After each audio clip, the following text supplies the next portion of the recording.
I'm here with Karan Murdock of IBEC, and she's the executive director of this institution.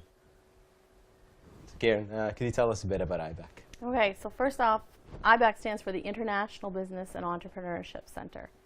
Been around for 20 plus years, and over the course of those few years, we've developed a center that helps facilitate startups, develops marketing strategies for bigger businesses who've been around for years, and sent them off into exporting, and we've launched a number of award-winning programs.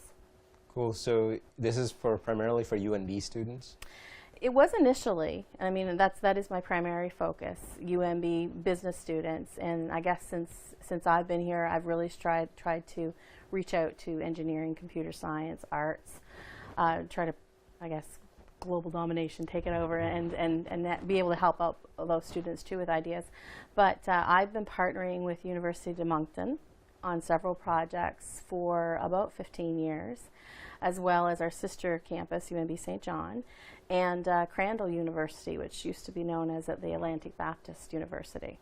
Okay, so tell us about one of your programs. One of them is brand new, actually. It's called Exporter U. We revamped a program that's been around for about 25 years. It was the Export Partnering Program. The province of New Brunswick announced their new mandate to create more business here in the province through export sales. So I approached the Premier about coming on board with this great academic program. We've got a great track record of success, having been the first step into exporting for many companies like Lumen Ultra Technologies and StoreTech here in Hanwell, all over the province of New Brunswick.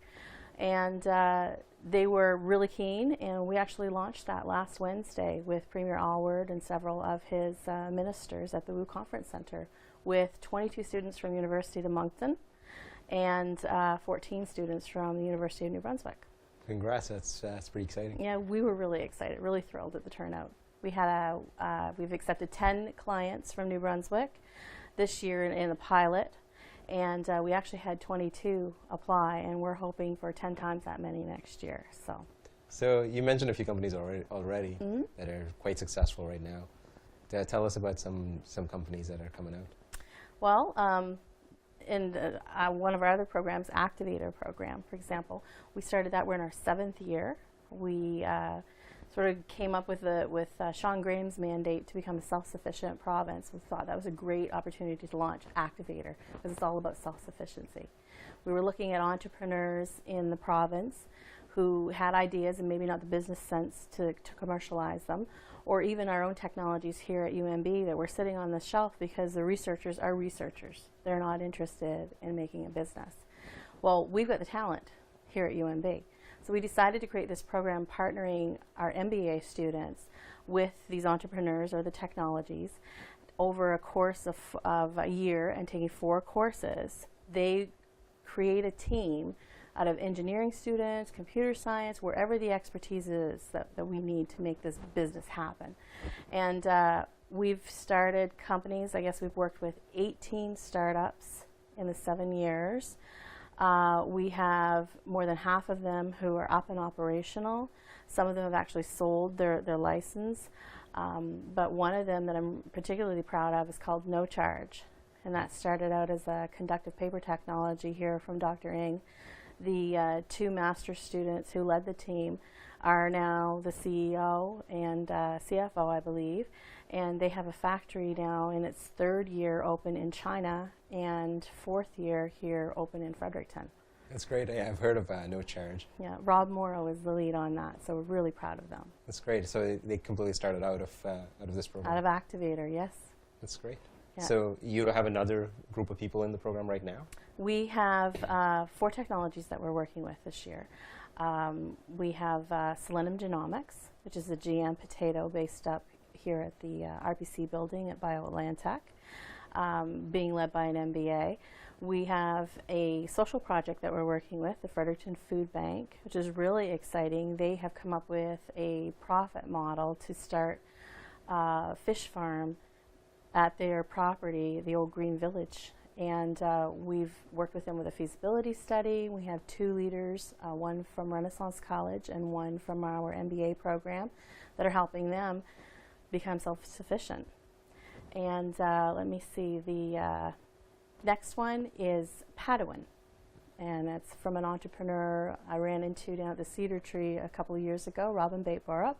And he came to this great idea for an app that would change the lifestyle of people here in the city right now, but we're going to take it a lot more global than that. And that's being led by Brody Hanson, an MBA. And our 4th technology, I guess when you asked me earlier about spreading out to other schools, I neglected to mention, this is my first year pilot at Mount Allison University. So that is being led by Jake Mosier, who was just announced actually is a Pondish Bonde Center student ambassador as well. And it's his own app. They have come up with an application for smaller municipalities for tourism. So if you're cruising down past Sackville and the tourist building isn't open, which is sometimes more often than not in New Brunswick, you can actually have that app, which is free on your iPhone, and find out where all the hotspots are in Sackville.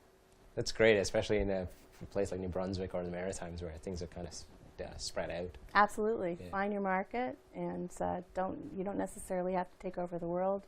There are all kinds of little bits, little pockets that you can get into and be successful. It's great. So the IBEC program seems to be, or the institution, I guess, does a lot of different things. Yes. So if somebody wants to find out more, is it online right now? We do. We have our website is up. It's ibec.ca. We're working hard at it. The University of New Brunswick actually changed their website around this summer, so our pictures weren't as pretty as what they used to be. So a lot of our pages are down, but we do have people working on it nonstop to get everything back up. But there's all kinds of information about our programs there. We also have a staff here of 5 people, so there's usually someone around here in the center in Tilly Hall, and students work for me as well as full-time support staff. So lots of people to sit down and have a conversation with. That's great. So is there anything new that you want to talk about IBEC? Well, there's a couple of things. We have a lot of business plan competitions that we host. And coming up in November, we have our very first ever IBEC Rocket Pitch. That's happening, I believe it's the 3rd week in November on a Friday, where you will have 60 seconds to pitch an idea and win a $500 prize that you can use to see it through. So that's going to be kind of cool, and we're framing it based off of the Babson College, one of the leading entrepreneurship schools in the United States. We have sent a lot of entrepreneurs and educators down for their summit on an annual basis. And last year, our activator leaders actually participated in their rocket pitch, and we came away so motivated. We thought this is cool to come to New Brunswick. Yeah. So we're going to launch that. Then we're also hosting the Nickel competition, which is a full-on business plan with a 12-minute pitch, and that is again the last week in November. There is a $5,000 prize for first place, $2,000 for second, and $1,000 for third, and we'll have an elevator pitch component as well. But our biggest business plan competition is January 22nd to the 24th. We take over the WU Conference Center, and we bring teams from across Canada, from down in the northeastern United States. We've had teams from as far away as Trinidad and Tobago, Germany, and France come and compete. We have about $30,000 in prizes, plus a lot of technological prizes. Our first impression prize is an iPad. So really cool opportunities, and we have seen a tremendous amount of startups come out of that, like Black Magic, for example, or Levi Lawrence with Real Food Connections. We were his first little influx of seed when he won at Apex. That's great. Yeah. So the biggest program that we're ready to, I guess this year is technically our pilot, but we'll be launching it for certain come September, is called the Student Venture Fund. And we have been working since May to bring about a program where we take students with an interest in finance who are not necessarily interested in the stock market, but more heavily interested in what VCs or angels do, or just private equity as a whole. So we are busy creating curriculum for that, a special private equity course, a special course on due diligence, where students will look at a number of startups Propel, for example, have agreed to put their cohort through before their demo days for our students to review and analyze. And we have actually a number of angels in the Atlantic provinces who have agreed to finance the program and have their monies be the first little launch of some of these great startups that are coming out of the province, well, Atlantic provinces. That's really exciting. So, Super exciting. so the Student Venture Fund is a fund for startups run by the students of UNB. Right on. That's right. And it's not just student ventures that are coming forward. It'll be entrepreneurs from across the Atlantic provinces. And by Atlantic provinces, in our first steps, we're doing Nova Scotia and New Brunswick. So when do you expect the fund to be active? I have 3 students who are going through it right now. We're hopeful that in January we will have looked at enough startups to invest in 1 or 2. As I said, it's our pilot year, so come September next year, we're full on taking applications for students to come through it. And we will have like a huge gala at the end of it with a number of VCs and angels together participating. So I'm really excited about it. It's kind of a little bit top secret still. But I guess not anymore. Not anymore, no. We have a lot of great partners. We have the Wallace McCain Institute, the Pondish Bonde Center, the J. Herbert Smith Center for Technology Management and Entrepreneurship, as well as many like individual companies like the New Brunswick Securities Commission have worked with us, and Deloitte and Touche.